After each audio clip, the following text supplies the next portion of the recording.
বিসমিল্লাহির রহমানির রহিম। আসসালামু আলাইকুম। আমরা অনেক দিন কষ্ট করছি এই দলের জন্য। এই 17টা বছর আমরা যে কষ্টগুলো করছি এগুলা কিন্তু আমগো মনের থেকে যায় নাই। আপনারা যারা মুরব্বী আছেন আপনারা দানের শীষকে ভোট দিয়া জয়যুক্ত করার জন্য আপনাদেরকে আহ্বান করি।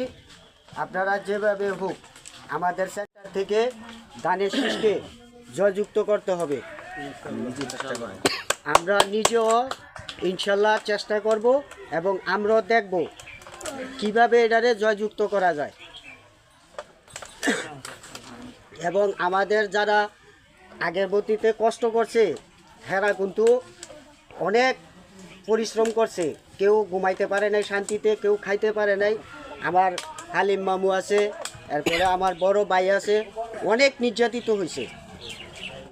এদের যে কষ্টগুলা করছে এদের ত্যাগগুলা আমাদের চোখের সামনে।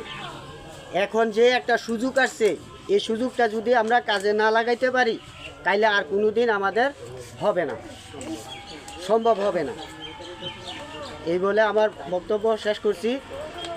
জাতীয়তাবাদী দল জিন্দাবাদ, তারেক জিয়া জিন্দাবাদ, বাংলাদেশ জিন্দাবাদ। ধন্যবাদ।